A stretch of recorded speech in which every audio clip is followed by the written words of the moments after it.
Hey guys, welcome back to the channel. It's awesome that you're tuning in. So recently I picked up 3 different game box systems from one store. And this one was called the G60. And the reason I picked this up, I wanted to review this freaking thing for a very long time. And I must say that I waited a very long time. And the reason why is very simple. These things are very expensive and I had no idea what to get. There was no specifications whatsoever.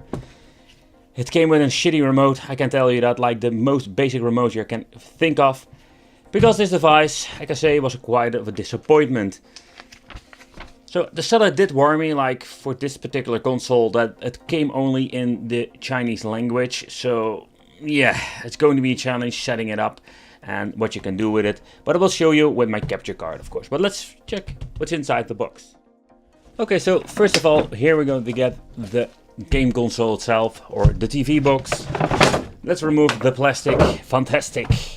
The power supply is a basic power supply, nothing really special. 5 volt and it's a 12 ohm milliamp. It also comes with a cable for multiple ports or a multi-hub for the USB. I think it is old school, man, like 2.0. The reason why, because we only have a couple of USB ports on the back. Interesting that this thing does support AV out, so if you want to go all retro mode you can do that. HDMI function and HDMI cable. And we're going to get 2 controllers. So let me see what are we going to get inside, because this is quite interesting always to see what kind of controls that we're going to get. Oh damn it! Let's get ourselves a scissor. Okay, so let's open it up and let's see what kind of shitty or maybe good controllers we're going to get today. Is this especially for this system? It seems to be that these are like the original controls that came with the system. Do get the normal rubbery joysticks. Smelly test. Oh man. Yeah, this one is chemical. This is not really D-pad, but a horrible D-pad we have seen before. It's just a bulky, really cheap PlayStation 2 knockoff controller. And it comes with a very long cable. But let's take a close look at the system itself. The G60. Oh boy. And I can tell like this thing is super lightweight, and I can smell it over here. Holy shit! It smells like burnt plastic, man. This is one chemical collection of pieces of hardware. Horrible, horrible, horrible. Okay, so let's take a close look at the back itself. So it's a surprise that we have an on and off switch. That's something that you don't see very often on these devices. The input for the power supply was on 5 volt. Input for RJ45 Ethernet connection to USB ports. That's the reason why we're going to get a USB hub. And of course we're going to get the analog out. That's something you don't see very often with new generation boxes. But let's power it on and let's see what we're going to get with the menu itself. Okay, so when you're looking at the software itself, this is just a serious problem because it's so bad, it's so old, there is not a lot of stuff we can do with it, and even PlayStation 1 doesn't run that great. The controller, I must say the shape itself, I do like it, but the D-pad is not really a D-pad, and it's another shitty controller, so we're not going to talk about it more. So let's do a quick teardown. I wanted to see what is inside this bad boy. This is just, you would say, the power of tower, but there is nothing powerful about it. Alright, so let's take a close look at the menu to begin with. So what I noticed, like everything is not in English, and he did warn me before even buying it. That was really nice of him, but still I wanted to check it out what it is. And the main problem I'm having with this, there is no Play Store. Sometimes there is a Play Store, but the Android version they are running is so old that it's not really recommended using it. But overall we can always try to sideload, so everything is here, like the file manager is here, so we can basically sideload APK files if you want to. But then overall, like, it's a really nice layout. Here we can add some quick shortcuts if you want to. But if you want to play a game from the box itself, internet connection is required. And the weird thing is, like, these weird motion games I have no controller for, they boot up, but all the other ones don't boot it up. And that is a bit of a problem. But let's play these games later, because this is quite awful. Alright, so IDA64 time. The system, it is a rock chip, model number G60. It's a really old rock chip. I think they are using newer models now in handhelds.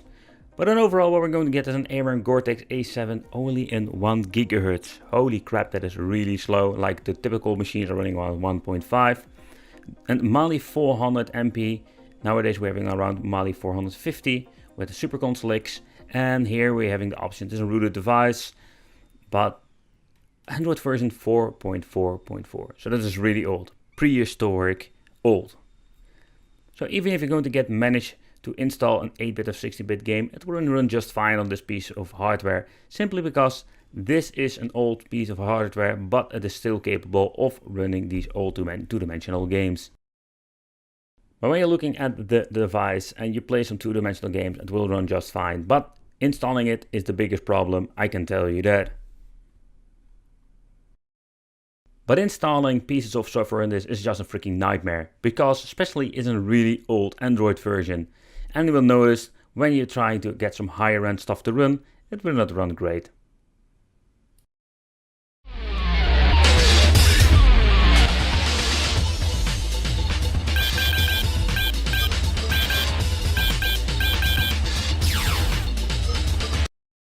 The sound delay can be fixed, but I can say that the glitching is getting worse, and it also counts for the frame rate.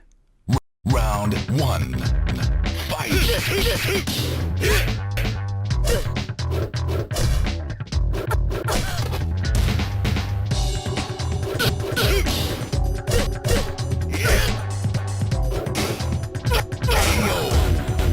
Because of the low spec, we cannot even run PlayStation 1 decently, so you can say that everything like Sega Dreamcast, Sega Saturn, GameCube, you name it, it's just out of the question.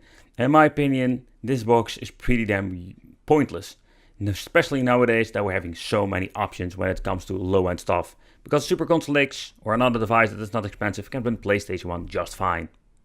Oh, I have no idea how to disassemble it, so the first thing that we're going to do is remove the two parkers. That is the obvious thing to do, of course, because I was just super curious what are we going to get in the inside. I think it's like a tiny PCB and nothing else. Let's see if we can remove some parts. I think we need something to pry it open. Yeah. And yep, I was right. 2 screws need to be removed and then we can pry it open. Alright, so let's see what we're going to get on this side. You're having this tiny PCB. And the reason why, because this is needed for the LED and the unit that we're going to need for the remote. Oh, by the way, I completely forget to talk about the remote, because the remote is really old school. You need to put in front of it because it's not working at all. So here we're having the PCB itself. What an interesting, really interesting piece of hardware. And the reason I'm saying it like that, so first of all, this is the Rockchip RK3128. Fun fact like this, you see this often in handhelds nowadays. But you can see this construction, it's just completely waste of space, because this makes no sense. Let's put it this way. So in overall, like, the construction is something you don't see very often. Most of the time now we're going to get these very tiny flat boxes. There is a way to disassemble this, and that is what we're going to try today. Also comes with a metal plate. I think they want to just give it some extra weight so that it's going to stay like this. Holy crap. I was first thinking, hey, maybe this is for the cooling element, but nope. It's just a piece of metal that they put at the bottom. Otherwise it would even stand. Yeah, it would stand, but it's just so freaking cheap plastic. Okay, so what we're going to do is remove the 3 screws over here, and I think I can just slide it out, because I want to give you a quick overview of the PCB itself. To be honest, I really enjoy disassembling these devices. There he goes. I think that was the on and off switch. Yep, it is. Oh. Let's see if there's going to be any cooling whatsoever. Not really. So this is just the bracket that holds the PCB or the mainboard in place. The cord that goes to the front PCB. And this is the Wi-Fi antenna, or what is left of it, because it's all sticky. Okay, so let's see. Interesting, interesting. So what you're going to get over here, this is the Rockchip, what I already mentioned. So far I know, like, nowadays they are using this chip in handhelds itself. So it got a lot of potential in the handhelds.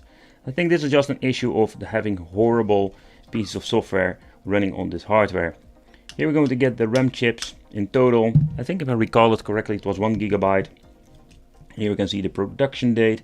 The production date This is even version 1.1 and production date is 2018-03-23.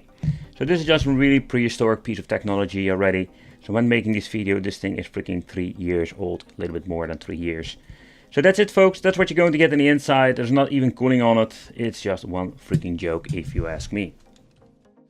So maybe back in the day, that was a really cool piece of hardware. But now, in 2021 when making this video, it's just a waste of money. Yeah, I paid way too much for this, and even if I needed to pay 30 bucks for it, it's way too much, because this is just e-waste in my opinion. Or they need me like completely reflash like an MU-ELEC support for this device. That would be cool, but still it doesn't have enough juice to run like the higher end systems like PlayStation 1. Nowadays we're having like a $38 stick itself from Android that runs PlayStation 1. So you know I'm going to say with this, like, I will find some positive things about it, but in the end it's just a waste of money. I want to thank you for watching, consider subscribing, hit that little bell, become one of the Wicked family, and I will see you in the next video.